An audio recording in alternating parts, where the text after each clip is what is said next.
Pasión. Bien, pues vamos a comenzar este estudio. Eh, Lamentablemente la tecnología no tiene palabra de honor, caray. Antes de conectarnos hice pruebas y según sí se había conectado. Pero bueno, vamos a comenzar. Vamos a poner en manos de Dios nuestro tiempo. Padre Celestial, cuántas gracias te damos, Señor. Has provisto lo necesario para estar aquí presentes, Dios. Y te doy gracias, Señor, porque tú nos das los recursos, la vida sobre todo, Señor, para poder aprender un poco más de ti. Te agradezco, Señor, por la vida de mis hermanos que se están conectando para escuchar tu porción de tu palabra. Gracias, mi Dios. Te alabo y te bendigo, Señor. Y te pedimos también, por favor, que todos los hermanos que estén dispuestos a conectarse, les des las facilidades para que puedan estar presentes aquí, estudiando un poquito más del Evangelio de Juan, Señor, que tú nos dejaste como herencia para esta vida. Gracias, mi Dios. Ponemos en tus manos este tiempo en el nombre del Señor Cristo Jesús. Amén. Bien, hermanos, pues vamos a continuar con el Evangelio de Juan y ahora el capítulo 7. Nuevamente, nuestro Señor Jesucristo, pues, hace eh, cosas osadas, vamos a llamarlo así, porque estando en el punto álgido como está ahorita, todavía se atreve a hacer cosas con valentía, ¿sí? Ahorita vamos a entender que a estas alturas ya estamos entrando prácticamente más o menos entre 6, 8 meses para que Él sea sacrificado en la cruz. Ahorita ya los líderes eclesiásticos ya lo tienen en la mira, ya andan buscando cualquier pretexto para poder ir contra de Él y poderlo matar. Sí, ya está prácticamente sentenciado. Y imagínense ustedes la la parte en la que como ser humano el Señor Jesucristo se siente emocionalmente. Él sabe perfectamente cuál va a ser el trato que le van a dar previo a la cruz. Él sabe que él va a cargar con todos los pecados del mundo, de toda la humanidad, sobre él.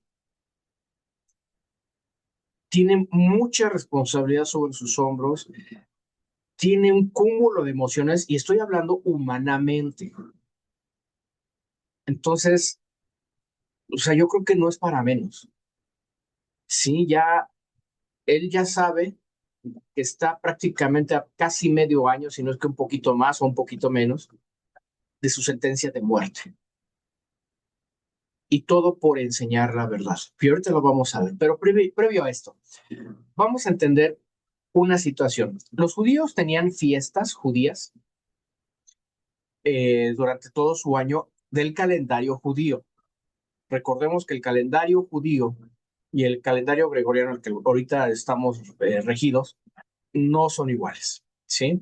Entonces, aquí más o menos puse esta lámina donde aproximadamente los meses del calendario judío compaginan con nuestro calendario.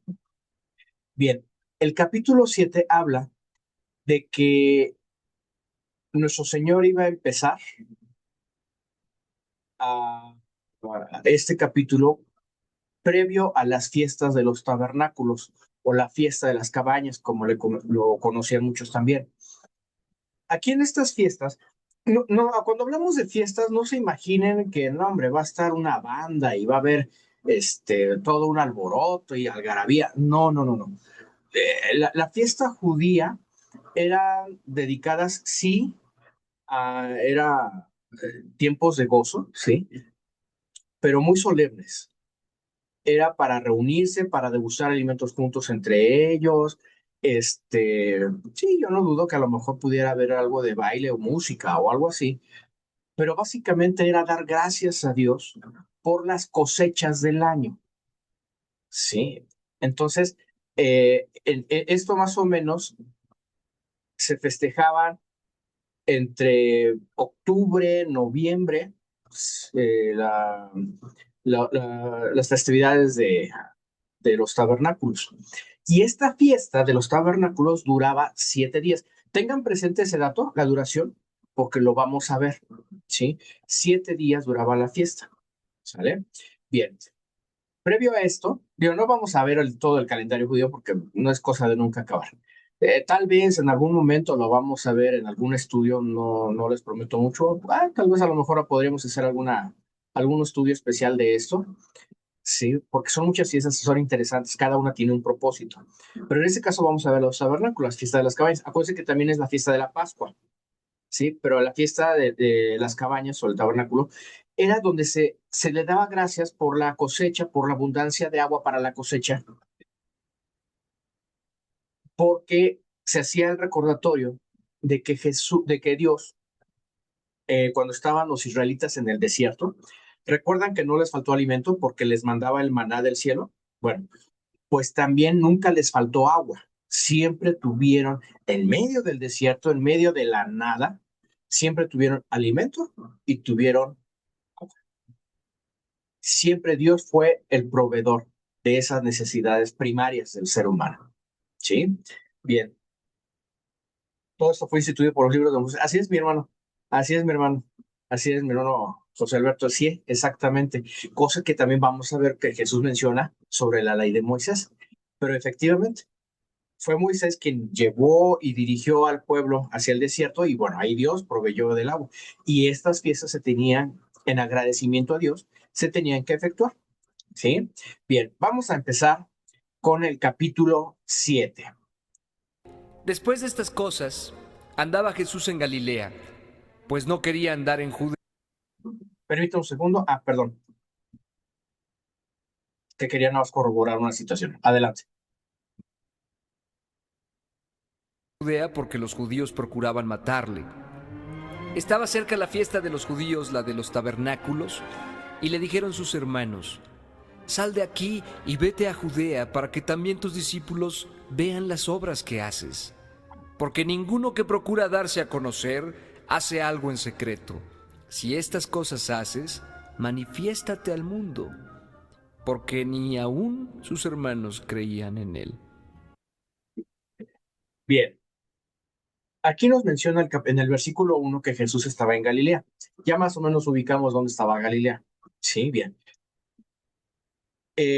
Las fiestas se tenían que festejar precisamente en Judá, donde estaba el templo de Jerusalén. Entonces tenían que caminar, trasladarse hacia Judá. Entonces eso, pues obviamente, al no haber transportes como los hay actualmente, pues la travesía era un poco más lenta. Entonces por eso los judíos dicen, pues vamos para allá.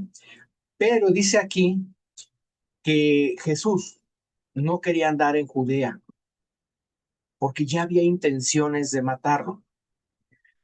Aquí no era de que Jesús sintiera cobardía, ni mucho menos, simplemente es porque no era el tiempo todavía. Entonces les dijo a ellos, ¿saben qué? Váyanse a la fiesta.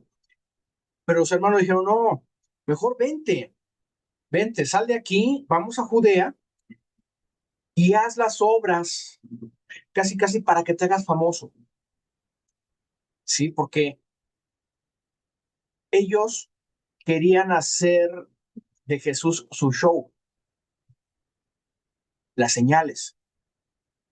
Pero bien dice aquí que los hermanos de Jesús, ¿quiénes son ellos? Santiago, Judas, José y Simón. Hermanos de Jesús, hermanos carnales.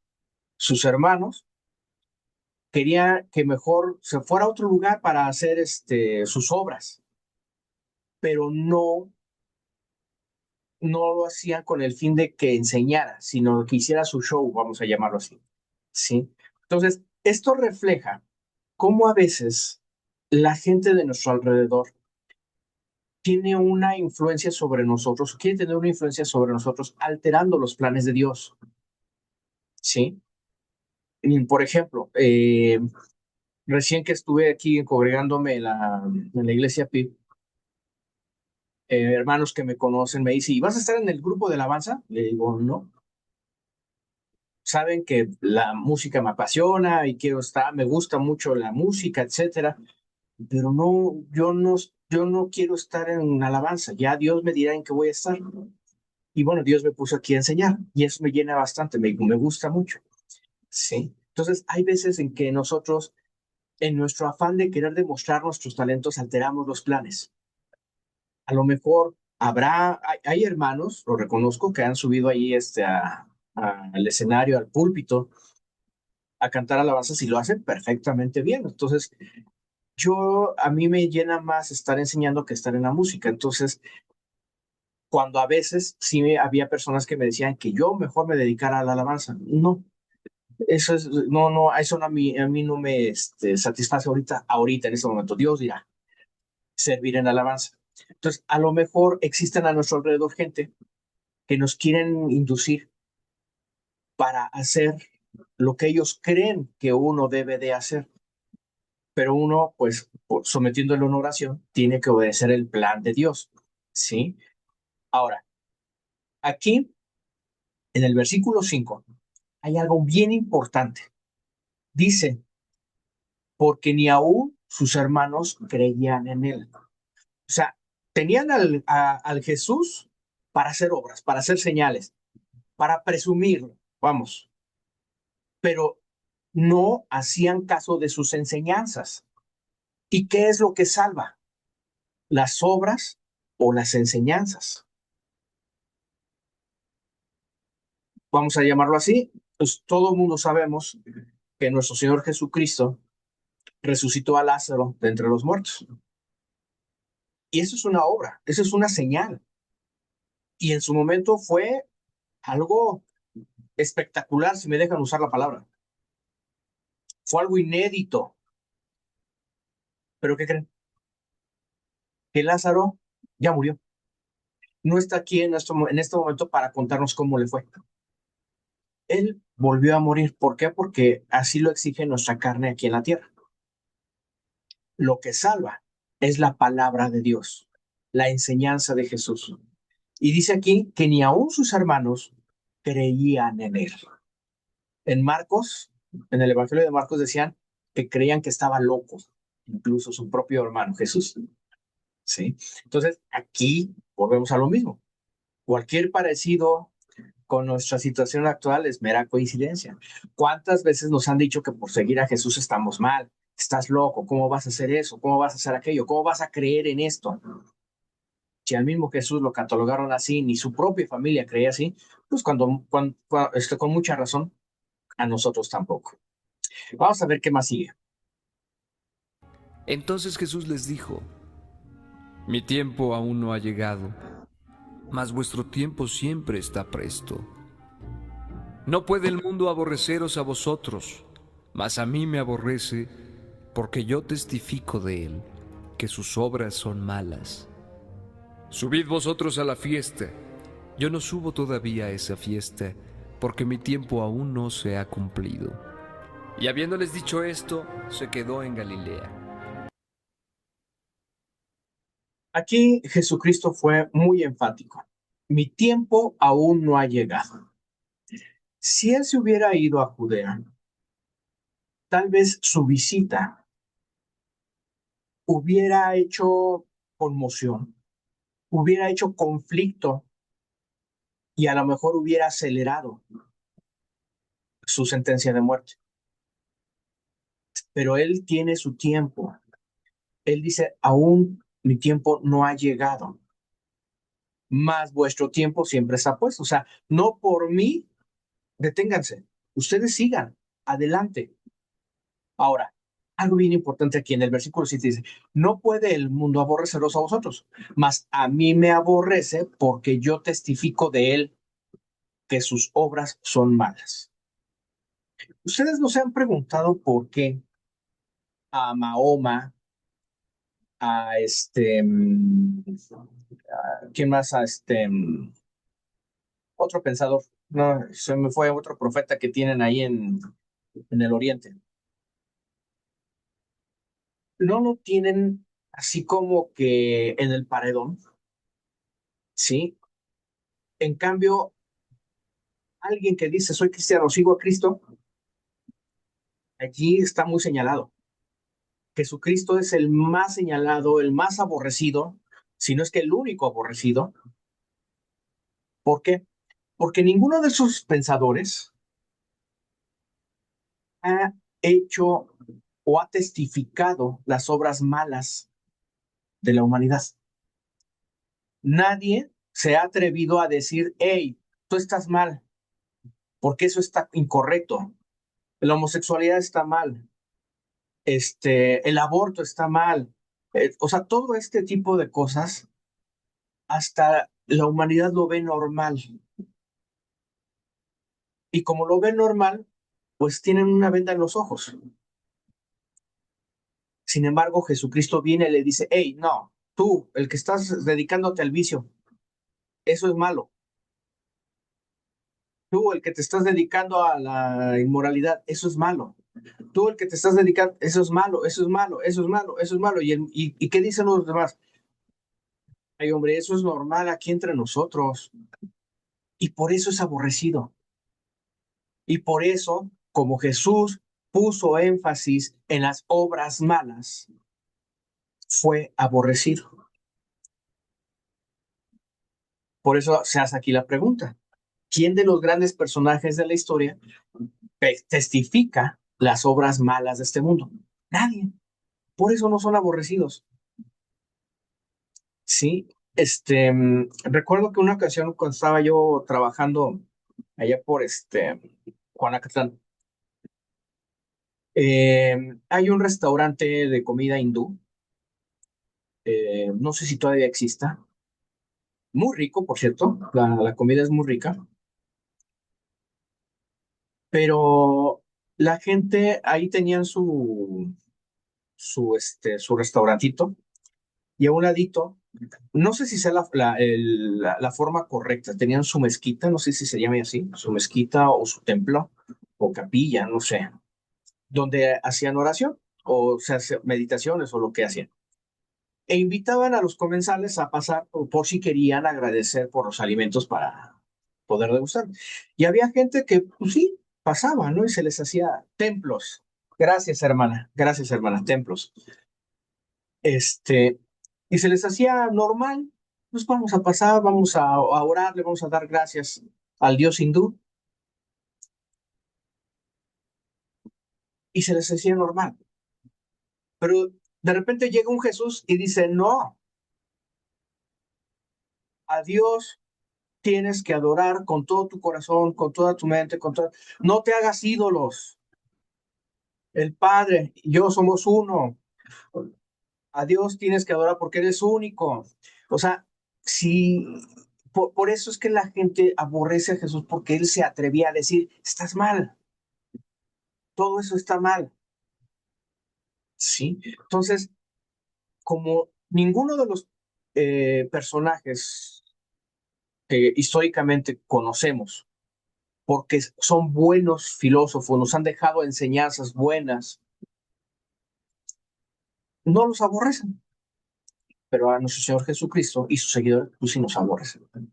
Pero ahorita hablando del Señor Jesús, como se encargó de decirle las obras malas del mundo, pues trataba de matarlo. ¿Qué más sigue?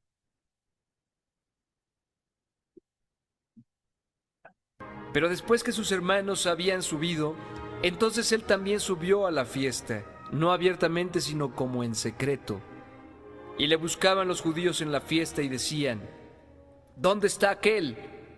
Y había gran murmullo acerca de él entre la multitud, pues unos decían, es bueno, pero otros decían, no, sino que engaña al pueblo. Pero ninguno hablaba abiertamente de él por miedo a los judíos. Mas a la mitad de la fiesta subió Jesús al templo y enseñaba. Aquí menciona que ya sus hermanos habían ido, sí, a la fiesta, mas Jesús se fue más tarde. Recuerden que la fiesta duraba 7 días. Bien, con esto Jesús entró como incógnito, como que no quiero que sepan que estoy aquí, porque sabía que podría causar un revuelo. Fíjense lo curioso, en comparación de lo que le decían sus hermanos. Mejor salte de aquí y haz tus obras, hazte famoso, hazte fama, hazte de renombre con tus cosas que haces. Y sin embargo, Jesús actúa siempre de una manera discreta. Hay veces que nosotros nos dejamos llevar por el deseo de la fama, ¿sí? Y a veces queremos que todo el mundo nos reconozca, que todo el mundo nos alabe, pero aquí Jesús, siendo Dios encarnado, él estaba buscando discreción por prudencia. Y a veces nuestra imprudencia nos hace elevar o querer llevar más allá lo que es nuestro ego. Y como Jesús no se había dado a conocer, pues la gente preguntaba, ¿y dónde está aquel? Pero fíjense la manera despectiva cómo se refieren a Jesús. Él, ¿dónde está aquel? Había ahí ya empezar una multitud de división. Unos que ya habían visto, ya habían más o menos oído y decían, es que es bueno. Y otros se enojaban. Decían, no, no es bueno. Él está engañando a la gente.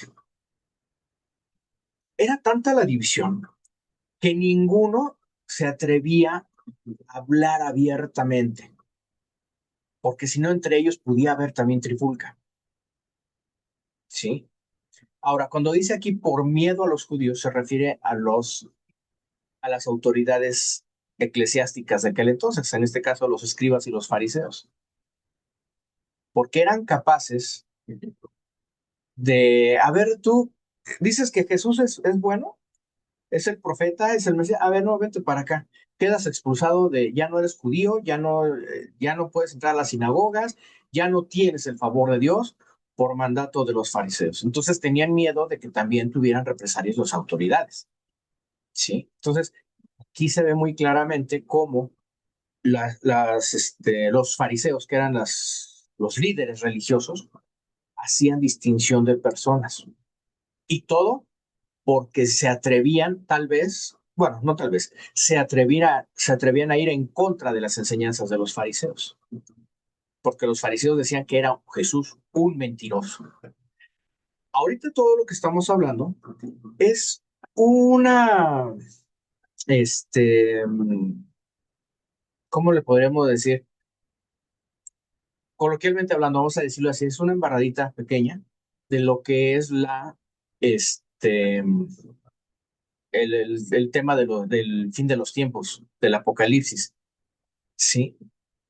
Porque mucho de esto se va a parecer, y se parece actualmente, a lo que está sucediendo y lo que va a suceder. Lo vamos a ver poco a poco. Después en el versículo 14 dice que Jesús no aguantó. Ya no aguantó su silencio, ya no aguantó su incógnita y subió al templo y empezó a enseñar. Los fariseos, o sea, todos los fariseos, todo el pueblo estaba buscando a ver dónde estaba. Búsquenlo, quiero saber. Y a lo mejor estaban buscando por otros lados. Menos imaginaban que Jesús estaba en el templo. Y allí empezó a enseñar.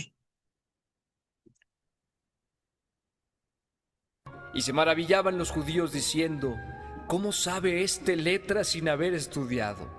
Jesús les respondió y dijo, mi doctrina no es mía, sino de aquel que me envió. El que quiera hacer la voluntad de Dios conocerá si la doctrina es de Dios o si yo hablo por mi propia cuenta. El que habla por su propia cuenta, su propia gloria busca, pero el que busca la gloria del que le envió, este es verdadero.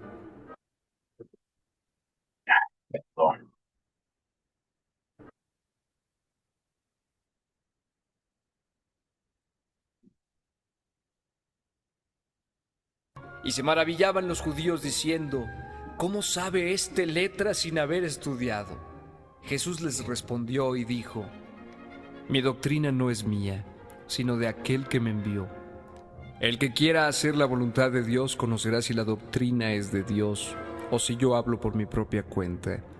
El que habla por su propia cuenta, su propia gloria busca, pero el que busca la gloria del que le envió, éste es verdadero, y no hay en él injusticia. ¿No os dio Moisés la ley, y ninguno de vosotros cumple la ley? ¿Por qué procuráis matarme? Respondió la multitud y dijo: Demonio tienes, ¿quién procura matarte? Los judíos sabían quién era Jesús.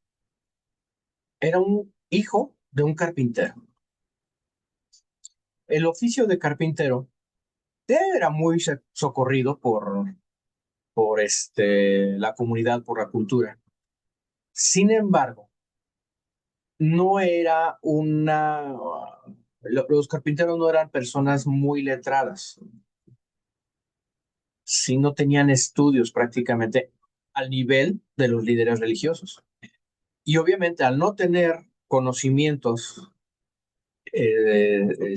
tan elevados, pues evidentemente su nivel de expresarse pues, también no eran muy elocuentes. Y sin embargo, ellos se asombraban de escucharlo. ¿Cómo era posible que ese carpintero supiera tanto y sin haber estudiado, y sobre todo se supiera exclamar? Jesús les dice, mi doctrina no es mía. La palabra doctrina significa enseñanza. ¿Sí? Cuando uno va a la escuela primaria, secundaria, etcétera, nos están adoctrinando, o sea, nos están enseñando. Entonces dice ahí, mi enseñanza, dice Jesús, no es mía, sino de aquel que me envió. Es decir, que allí está reconociendo que tiene tan íntima su relación con el Padre, que le da crédito a Dios, porque gracias a esa relación tan íntima, Jesús puede expresar. O sea, todo el conocimiento que él pueda emanar es gracias al Padre. ¿Sí? Entonces, en el versículo 17 dice que el que quiera hacer la voluntad de Dios conocerá si la doctrina es de Dios o si yo hablo por mi propia cuenta. Aquí hay algo bien importante, hermanos, y eso es algo que siempre le quiero dar énfasis con ustedes. Adelantito dice, el que habla por su propia cuenta, su propia gloria busca.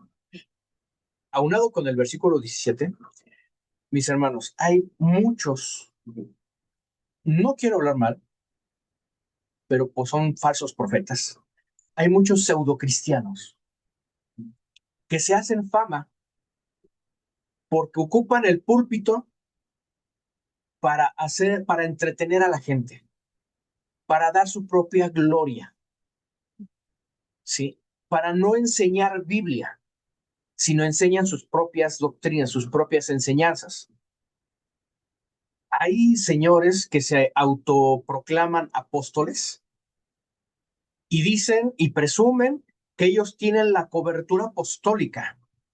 Y hay de aquel que se atreva a hablar en contra del ungido, del apóstol de Dios. O sea, todavía se atreven a amenazar. Y empiezan a enseñar una sarta de cosas, hermanos, tremendas. O sea, YouTube está plagado de ese tipo de personas que dice tontería y media, pero lo dicen precisamente para ganar adeptos y entonces dar su propia gloria. No, no, yo voy con el apóstol fulano López porque él sí tiene palabra, él sí es bueno. Pero aquí lo que dice Jesucristo en el versículo 17, el que quiera hacer la voluntad de Dios conocerá si la doctrina es de Dios. Es decir, nosotros podemos escuchar al hermano Armando Negocios de la Cruz, lo podemos escuchar, pero como nosotros sabemos, estamos adoctrinados con la voluntad de Dios, tenemos la sagacidad para decir, ese no es enseñanza de Dios, ese es un falso profeta. Y eso es a lo que nos invita nuestro Señor Jesucristo, a conocer a Dios tal y como Él tenía esa relación. Y luego fíjense, pregunta Él, ¿no os dio Moisés la ley y ninguno de vosotros cumple la ley? ¿A qué se refería? Por eso pregunta, ¿por qué procuráis matarme? ¿Qué dice el mandamiento número 6? No matarás. Y esa es ley de Moisés. O sea, la ley de Moisés para los judíos era intocable. Y dice la ley, no matarás. Y dicen, bueno, entonces si ustedes dicen que son muy conocedores de la ley de Moisés, que son muy aferros a la ley de Moisés, ¿por qué quieren matarme? No, pues no se los hubiera dicho, porque aquí la gente respondió, demonio tienes, ¿quién procura matarte? Esta expresión es un modismo hebraico, perdón, como diciendo, estás loco, ¿quién quiere matarte? Así como que una expresión ocultando sus intenciones. Jesús les dijo, si ustedes son obedientes a la ley de Moisés, entonces ¿por qué me quieren matar? Si eres un mentiroso, eres un chismoso, ¿quién quiere matarte? Nadie quiere matarte, son tonterías tuyas, ya estás delirando casi, casi, ¿no? Entonces ahí Jesús los está confrontando. O sea, ustedes que dicen que llevan la ley, que hacen fiestas, que son muy celosos de hacer las fiestas, de llevar la ley y todo, ¿por qué me quieren matar? Si la ley dice no matarás, ¿por qué me quieren matar? No, no, no, no sueñes, Jesús, estás delirando. Sí, a eso se refiere esa parte de la palabra, que la multitud se enardeció porque dijo, no, ¿cómo crees? Estás loco. No, nadie te quiere matar. Son ideas tuyas. ¿Qué más sigue?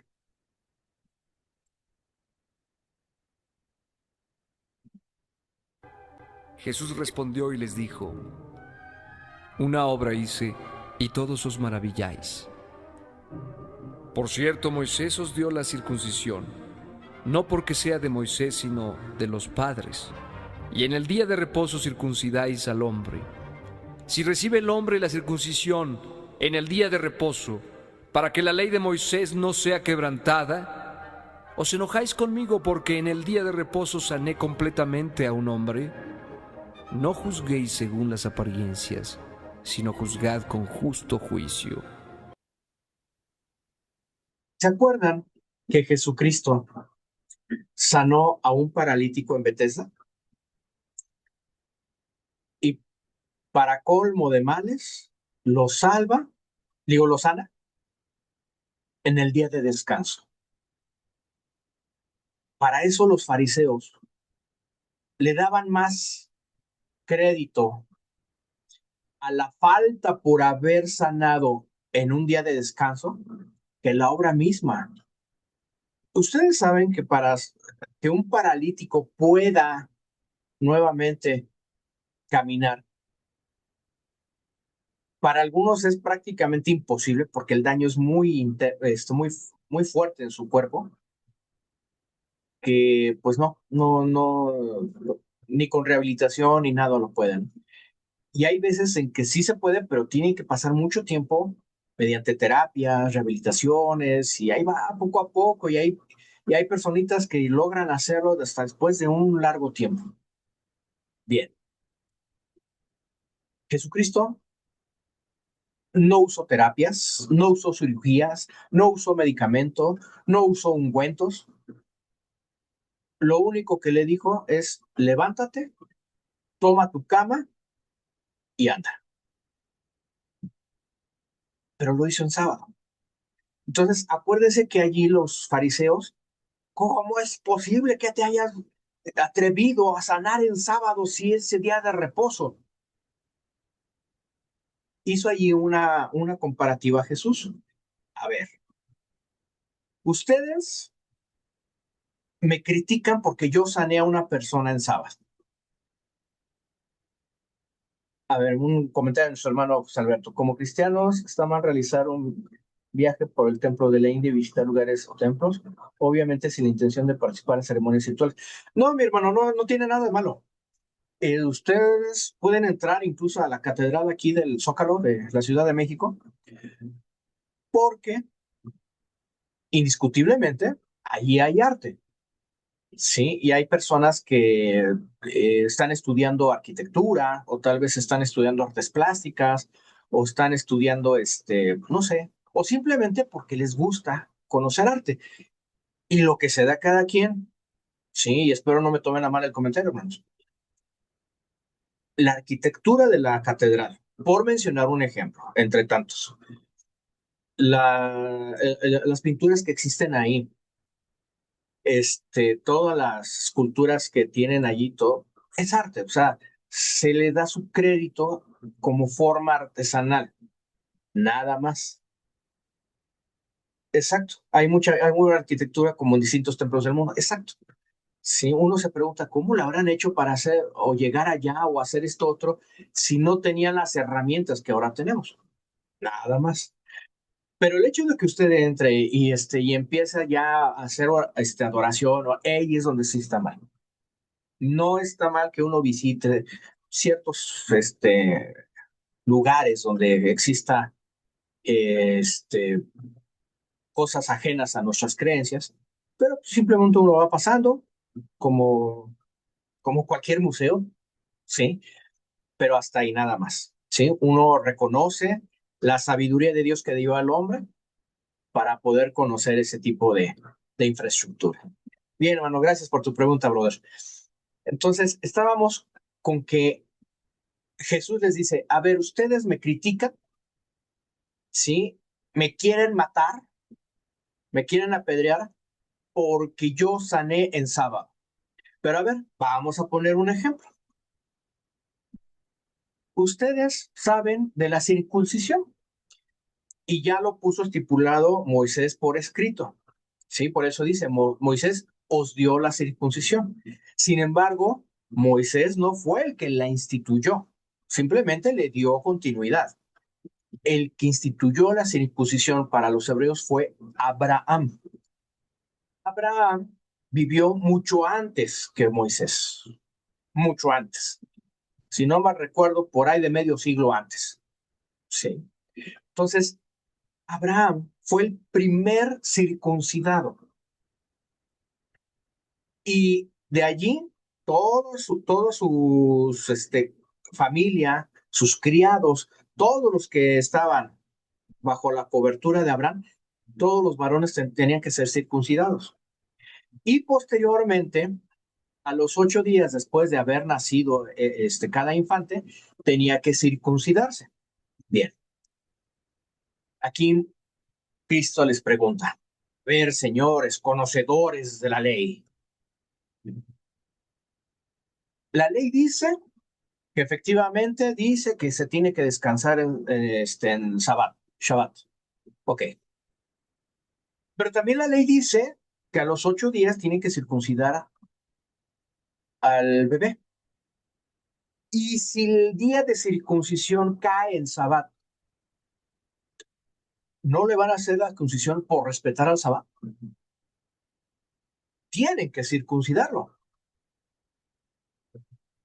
Entonces, si ustedes circuncidan en Shabbat, ¿por qué no me dejan a mí sanar en Shabbat? ¿Sí entienden la lógica? ¿Sí entendemos la lógica? O sea, no me juzguen por las apariencias. Hagan, si van a hacer un juicio, háganlo con justo juicio. Y ahí estaba poniendo un ejemplo muy puntual el Señor Jesucristo. ¿Sí? Entonces, no te escandalices por algo que tú mismo estás rompiendo. ¿Por qué me quieres a mí apedrear o matar cuando tú mismo, por cumplir la misma ley, también la quebrantas? Sí, a eso se refería el Señor Jesucristo en esta porción de la palabra de Dios.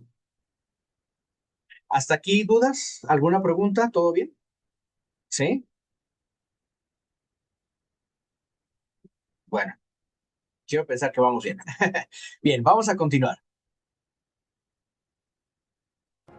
Decían entonces unos de Jerusalén, ¿no es este a quien buscan para matarle?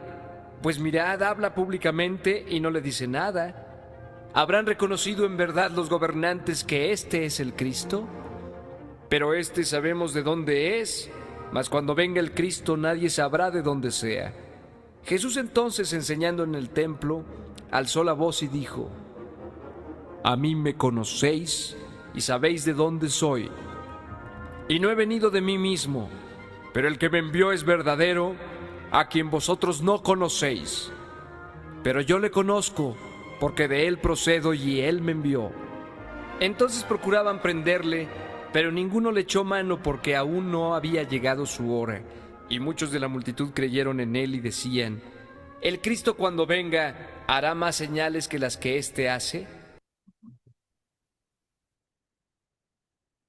Los mismos judíos, el pueblo judío, sabía, ya estaban enterados por los rumores de que los líderes ya lo andaban buscando para matarlo. ¿Sí? Pero de repente dicen los mismos pueblos, los mismos judíos, ¿no es este el que andaban buscando? O sea, ya tan bueno es que ya los mismos líderes ya se convencieron de que él es el Cristo, porque de otra cosa, pues ya lo estarían matando. Sí. Pero fíjense que hay un detalle en el versículo 27.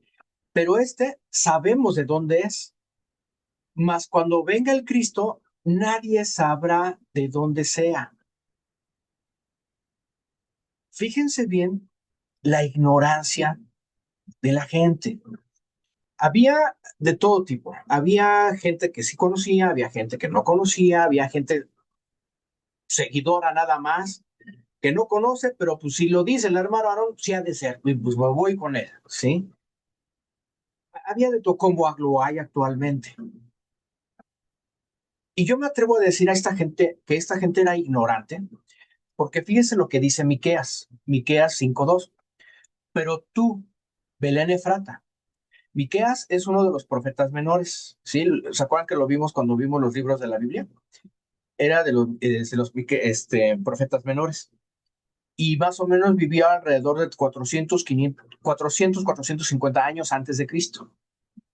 Y dijo él: pero tú, Belén Efrata, pequeña para estar entre las familias de Judá, de ti me saldrá el que será Señor en Israel, y sus salidas son desde el principio, desde los días de la eternidad. Aquí Miqueas está diciendo muy claramente de dónde va a venir el Mesías. Iba a nacer en Belén. Ustedes se acuerdan, hasta en canciones lo decimos, ¿no? En Navidad. Belén, campanas de Belén. ¿Por qué? Porque está claro que Jesús nació en Belén. Y sin embargo, estos ignorantes dicen, pero sabemos de dónde viene, de dónde es, de dónde es. Pues es el Galileo, ¿no? Es el Nazaret, es Jesús de Nazaret. Mas cuando ve el grito de Cristo, nadie sabrá de dónde sea.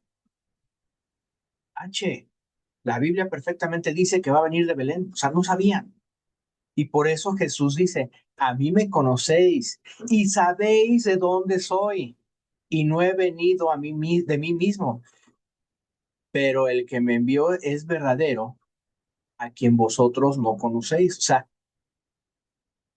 tanto están juzgando al Señor Jesús, tanto le están diciendo en Sabbat no debes de trabajar, en Sabbat tienes que hacer eso, si no conocen la ley, no conocen a Dios. Y hoy pasa exactamente lo mismo, hermanos. Y en todas las denominaciones, ¿eh? No estoy hablando de una sola, ¿sí? En la religión tradicional existe un día que se llama miércoles de ceniza. Y si ustedes hacen una encuesta, nadie sabe por qué se llama miércoles de ceniza, pero lo hacen por tradición, porque a mí me dijo mi papá, mi mamá, mi abuelo, mi bisabuelo, porque el sacerdote dice que me tienen que poner una marquita en la frente con ceniza. Bueno, ¿por qué se tiene que guardar Cuaresma? ¿Por qué se tiene que ayunar los viernes y no comer carne? Nadie sabe. ¿Cuál es el origen de esto? Pero lo siguen haciendo con la ignorancia, lo siguen haciendo y bueno, pues hasta las personas que no lo hacemos, pues nos ven raro, ¿no? Hasta, ¿no vas a ir a miércoles de ceniza? No, no, tienes que ir, acuérdate. No, sí, bueno, pero también en nuestra iglesia, y estoy hablando en iglesia mundial, no, no en PIB satélite, no, a nuestra iglesia mundial. También existen tradiciones que no sabemos ni por qué, ¿sí? En alguna ocasión me tocó ver, visitar una iglesia, me invitaron, pues sí, vamos. Y de repente el pastor empezó a señalar, a ver, tú, y empezaba así, levántate, levántate, levántate. Pues nos levantamos. Y de repente pasaba el pastor y estaba, según él, orando, le ponía la mano de la cabeza a alguien y lo empujaba de tal manera que tenía que caerse hacia atrás. Y ya unas personas por atrás lo soportaban, lo cachaban, por llamarlo así, y ya lo acostaban en el suelo. Yo no me había dado cuenta de eso. Yo estaba haciendo oración, me dijo, tú levántate. Pues yo me levanté. Y yo estaba haciendo mi oración y de repente sentí la mano del pastor en mi frente. Discúlpenme la ironía, ¿no? Yo dije, ay, qué buena onda, el pastor está orando por mí. No, uy, pues a todo dar, qué bueno es ese pastor. No, cuando de repente me empuja y mi reacción fue hacer un paso para atrás, a guardar el equilibrio. Y como vio el pastor que no me caí, va otra vez, me pone la mano y me empuja, pero es que yo no sabía que era, cuál era el juego, o sea, como yo tenía cerrados los ojos, no había visto que ya a un lado de mí ya había gente en el suelo, y me vuelve a agarrar y me vuelve a empujar, y pues yo todavía, en mi afán de guardar el equilibrio, pues doy un paso para atrás para no tirar, no caerme. Y ya uno de los que me iba a agarrar, me dice, es que te tienes que tirar hacia atrás. Y ya fue cuando abrí los ojos y vi pues, el tiradero de personitas allá a un lado. Y se me hizo raro. Le dije, ¿pero por qué? Porque es la llenura del Espíritu Santo. ¿Y dónde dice? Y a uno me dijo, ya nada más tírate y ya. Dije, no, es que no sé, me da pena. O sea, yo no me tiré por pena. No, y sí lo reconozco, no por convicción, porque yo estaba ignorante.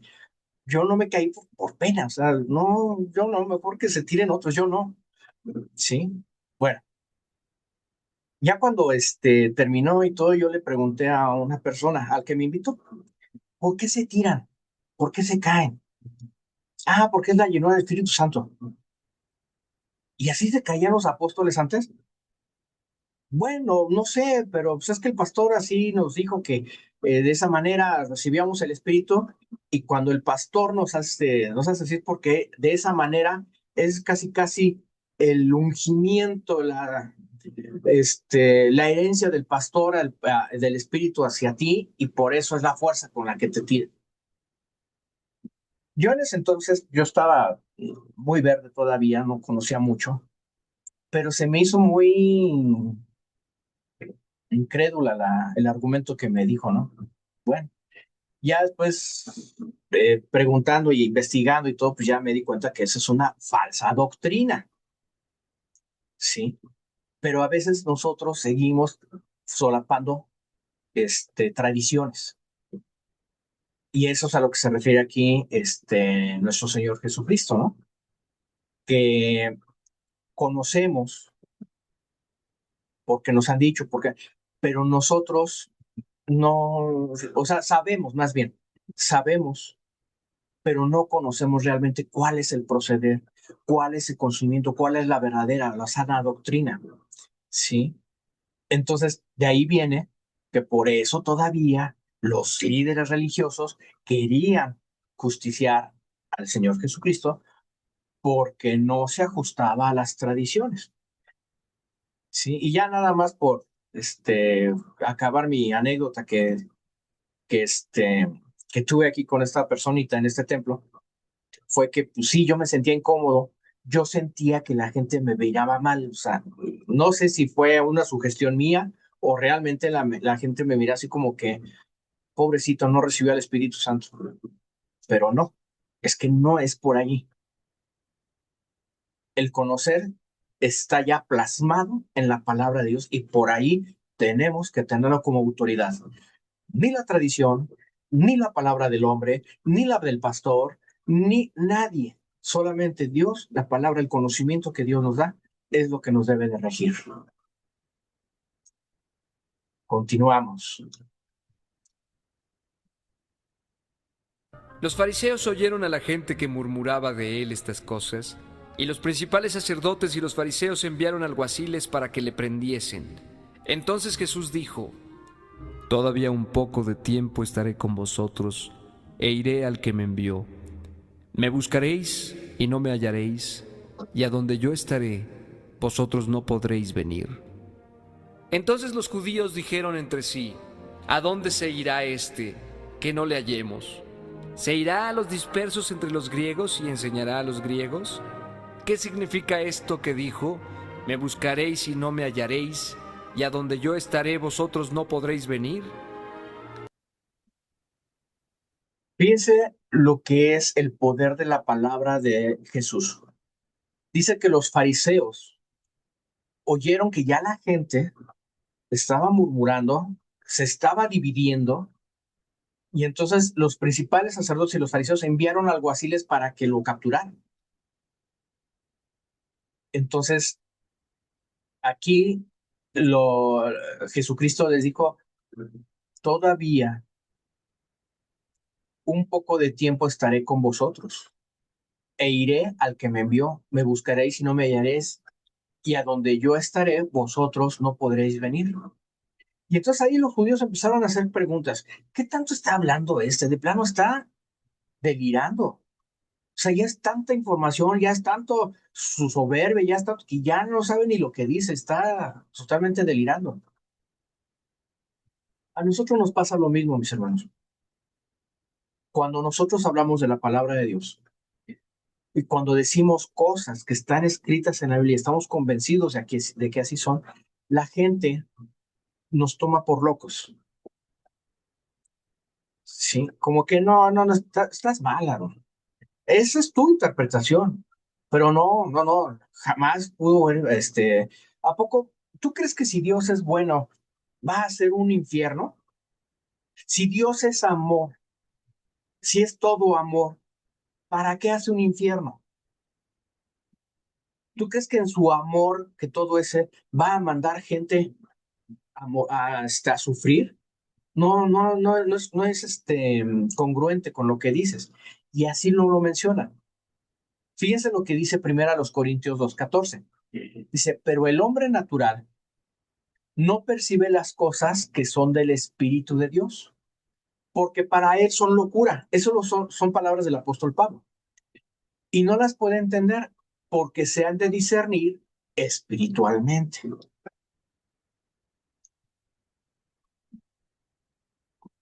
Ah, ok, mi hermana Mara. Nuestra hermana dice, ¿y qué haces cuando te dicen, ¿cómo sabes? ¿Tú lo interpretas? Y si no es así, ok.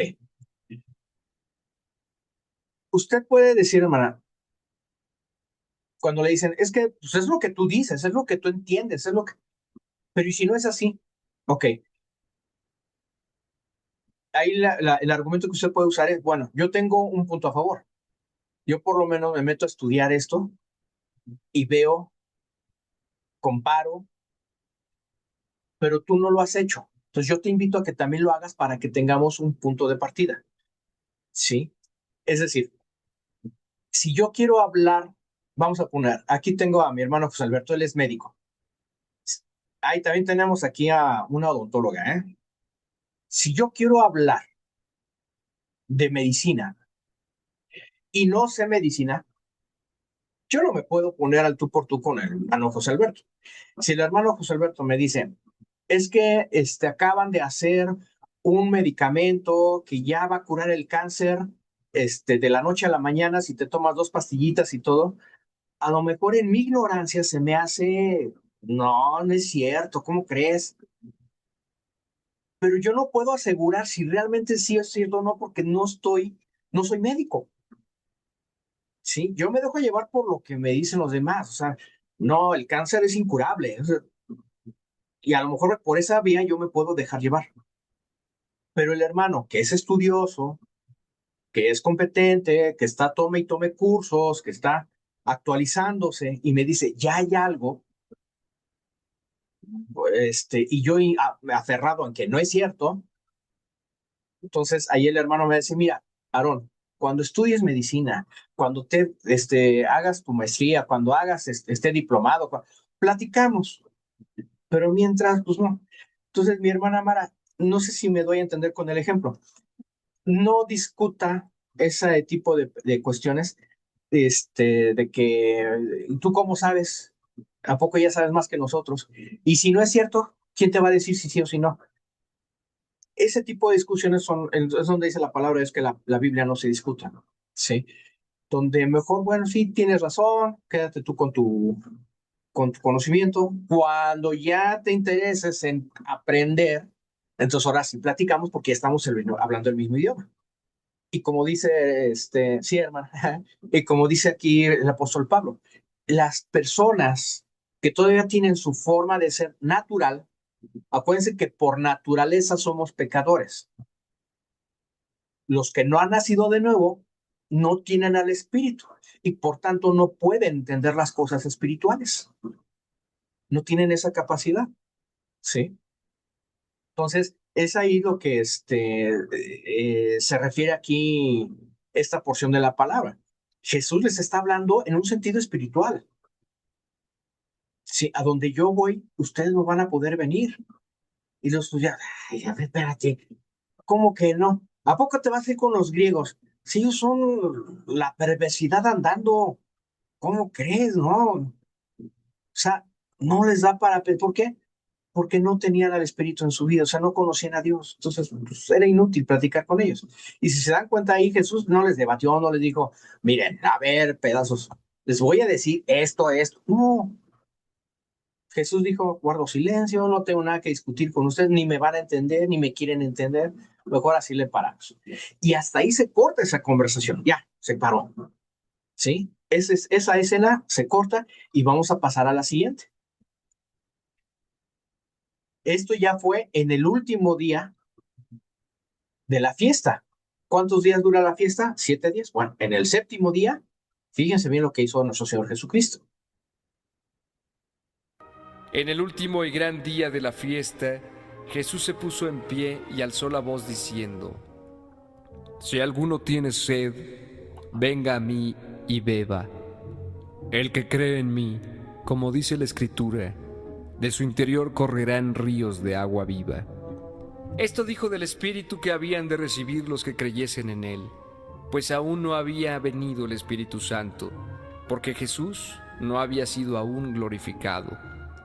Entonces algunos de la multitud, oyendo estas palabras, decían: verdaderamente este es el profeta. Otros decían: este es el Cristo. Pero algunos decían: de Galilea ha de venir el Cristo. ¿No dice la Escritura que del linaje de David y de la aldea de Belén, de donde era David, ha de venir el Cristo? Hubo entonces disensión entre la gente a causa de él. Bien, hermanos, ya estamos por concluir el capítulo, ¿eh? Aquí hay algo bien interesante. Recordemos que la fiesta de los tabernáculos o de las cabañas, la fiesta de las cabañas, era dar gracias a Dios por las cosechas, por la abundancia de agua que había provisto. Bajo esa temática, Cristo se levanta y dice, si alguno tiene sed, venga a mí y beba. ¿Recuerdan a quién le dijo que él le daría de beber agua de vida? A la samaritana. Pero ya en esta ocasión no se lo dijo a una sola persona, ya lo dijo a la multitud. El que cree en mí, como dice la escritura, en su interior correrán ríos de agua viva. Es decir, va a fluir el espíritu. ¿Sí? Sin embargo, aquí el espíritu todavía no hace acto de presencia en la vida de la gente porque estaba Jesús presente. En el momento en que Jesús sea glorificado, es decir, sea muerto, resucitado con un cuerpo glorificado e ir al cielo, entonces ahí entra el Espíritu para que more con nosotros, o en nosotros, más bien dicho. ¿Sí? Entonces, eran tan impactantes las palabras para los judíos que no las habían escuchado, no las habían oído y sin embargo les impactó tanto que dijo la población, verdaderamente este es el profeta. Uno como Jeremías, como Eliseo, como Isaías, uno de esos, este es el profeta. Otros se atrevían a decir, este es el Cristo. O sea, esos ya tenían un poquito más de discernimiento y decir, este es el Mesías, este es el Cristo. Y cuando oían esto, decían, a ver, señores, ubíquense, de Galilea puede venir un Cristo. O sea, por Dios, ubíquense, ¿cómo creen? La Biblia dice que del linaje de David y en Belén debe de nacer. ¿Qué es lo que pasa? Volvemos otra vez a la ignorancia. Jesucristo, a Jesús lo tomaban de Galilea. No les importó ver el contexto de su vida. ¿Cuál es el contexto de su vida? Pues que Jesús nació en Belén. No, él es Galileo. Él de ahí vive, ¿no? Él es Galileo. Sí. Y entonces, tanta era ya la división que había entre ellos, que dice aquí que entonces empezó a haber una disensión, una división aférrima, bueno, tremenda entre ellos, porque unos decían que era un profeta, otros decían que era el Cristo y otros decían, no, espérate, no puede ser el Cristo. Y bueno, ya había bastante polémica entre el pueblo, todo porque Jesús se levantó a decir, yo soy el agua de vida, el que tenga sed, venga a mí. Fíjense, volvemos otra vez. Jesucristo está a meses de ser crucificado.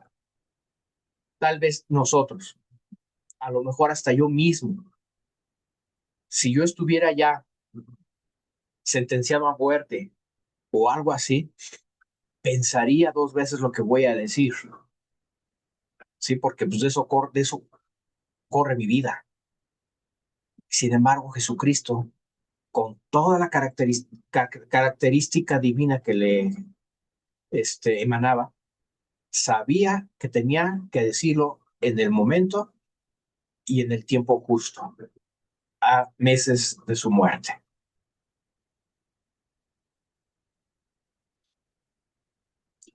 Y algunos de ellos querían prenderle, pero ninguno le echó mano.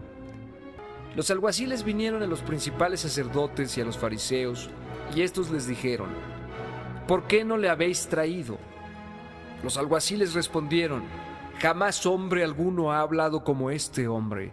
Entonces los fariseos les respondieron, ¿también vosotros habéis sido engañados? ¿Acaso ha creído en él alguno de los gobernantes o de los fariseos? Mas esta gente que no sabe la ley, maldita es. Les dijo Nicodemo, el que vino a él de noche, el cual era uno de ellos.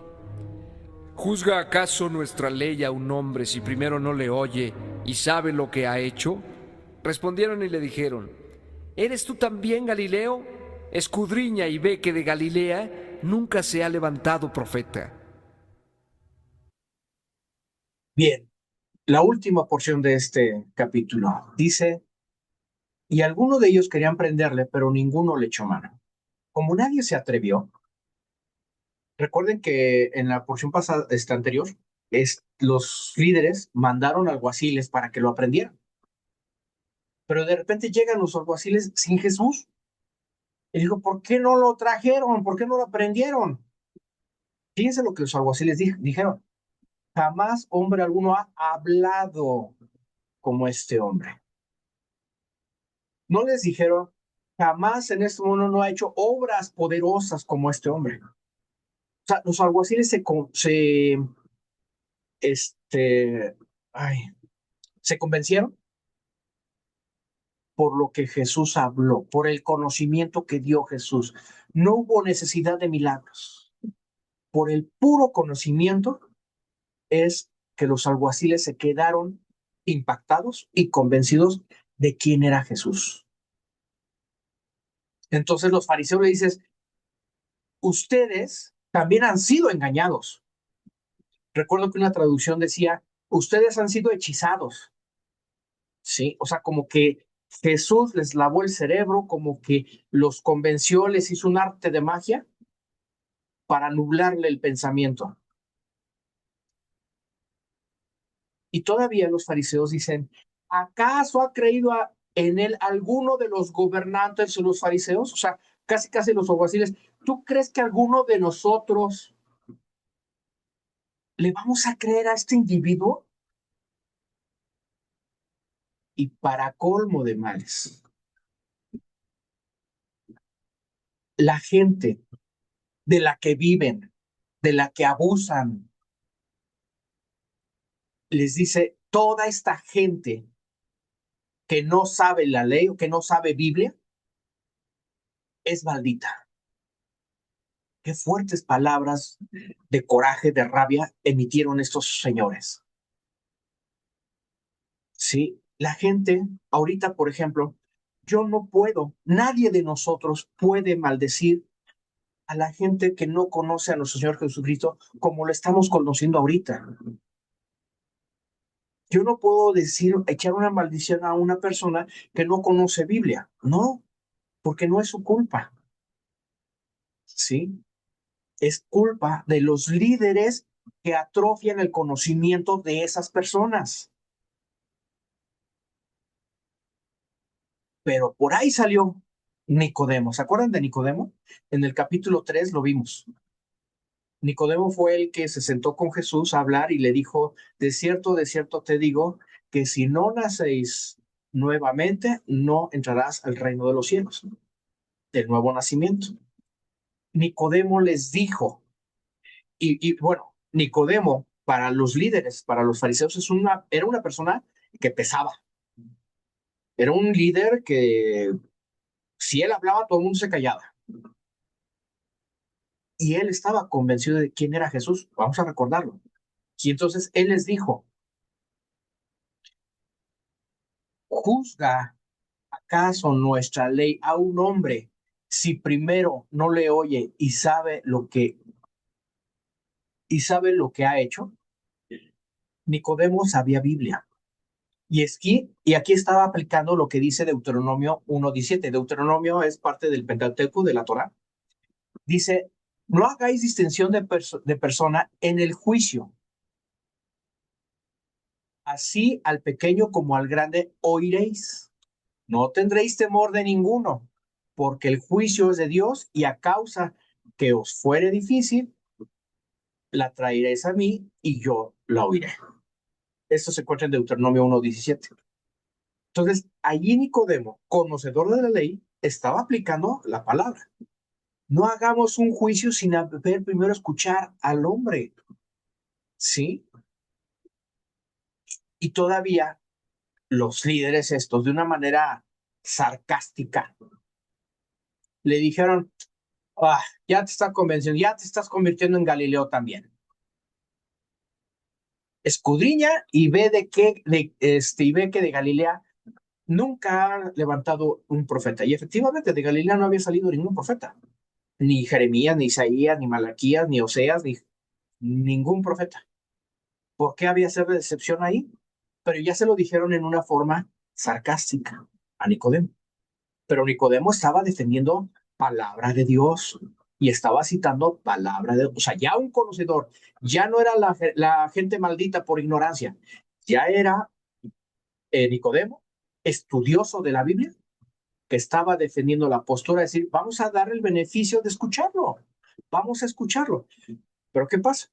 Que los líderes no querían escuchar por miedo a ser convencidos. Su soberbia. Bien, hermanos, pues este es el capítulo 7. Un capítulo muy, mm, ¿cómo lo diría yo? A ver, ayúdenme a buscar una palabra. Un capítulo que anuncia los problemas de nuestro Señor Jesucristo, que ya empieza a dar salpicadas de todo lo que le va a venir a nuestro Señor Jesucristo. Pero como yo les dije al principio, esta es una breve reseña de lo que nos va a pasar a nosotros. ¿Sí? Ahí los principales enemigos de Jesús eran sus propios paisanos. Nuestros principales enemigos, ¿sí? No son ni los testigos de Jehová, ni los católicos, ni los mormones, no. Como dice el apóstol Juan en sus epístolas, son de nosotros, pero no están con nosotros, ¿sí?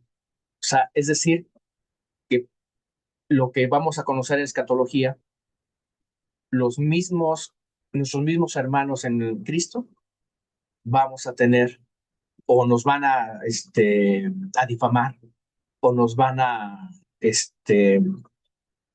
vituperar, ¿sí? Y ahorita ya se está viendo, hermanos.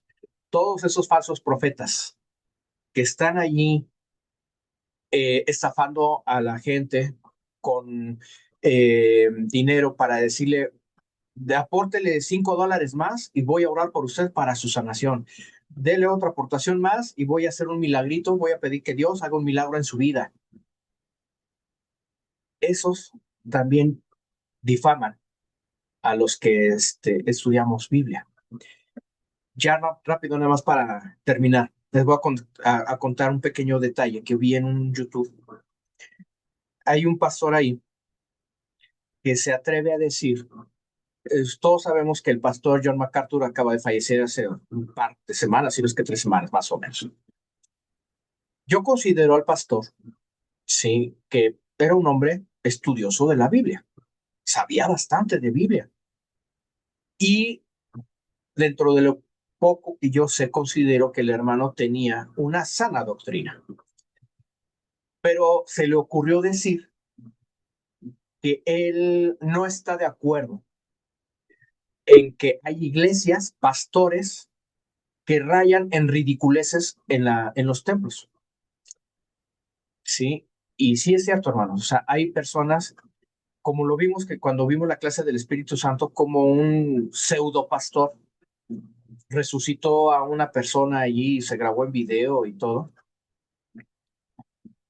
Eso es charlatanería. Bueno, hay este pastor que tiene su canal de YouTube, dijo que el pastor John MacArthur había difamado o había pedido, no más bien, había cometido el pecado imperdonable, que es difamar al Espíritu Santo, porque él no creía que esas obras se hacían por parte del Espíritu Santo. Esta persona, por no conocer, empieza a difamar al pastor John MacArthur. Sí, entonces, así como eso, va a haber muchas personas que nos van a estar difamando, nos van a estar diciendo. Entonces, nosotros tenemos que estar firmes en nuestro conocimiento, tenemos que explorar más Biblia, tenemos que conocer más Biblia, presente para que el Espíritu nos fortalezca y podamos enfrentar todo este tipo de cosas que estamos experimentando, que vamos a experimentar, pero que en el nombre de Cristo Jesús vamos a soportar. Bien, mis hermanos, pues les agradezco mucho su tiempo. No sé si está todo claro. Por favor, pregunten con toda confianza, no hay ningún problema. Les agradezco mucho su visita aquí en esta clase. Y bueno, pues vamos a despedirnos con la ayuda de Dios para que todo el conocimiento que estuvimos adquiriendo nos ayude para nuestra digestión espiritual. Padre Celestial, cuántas gracias te damos, Señor, por todo lo que nos has brindado. Te agradecemos infinitamente toda la provisión que nos das y te agradecemos también la oportunidad que nos das de reunirnos de esta forma virtual. Tú has provisto los recursos necesarios para que así sea. Te doy gracias por la vida de mis hermanos que están aquí presentes, que pudiendo haber hecho otras cosas, decidieron estar haciendo la mejor parte, que es escucharte, mi Señor. Y te doy gracias, Señor, porque tú has permitido que yo, siendo quien soy, sin tener dignidad alguna, me has permitido compartir tu palabra, Señor, y que no se haga lo que yo diga, sino que se haga tu palabra que se escuche, Señor. Gracias, permite que tengamos un buen descanso y permítanos digerir esta porción de tu palabra porque severa, Señor, la necesitamos y lo que viene todavía. Te agradecemos, Padre, en el nombre del Señor Cristo Jesús. Amén. Bien, mis hermanos, vamos a parar la grabación.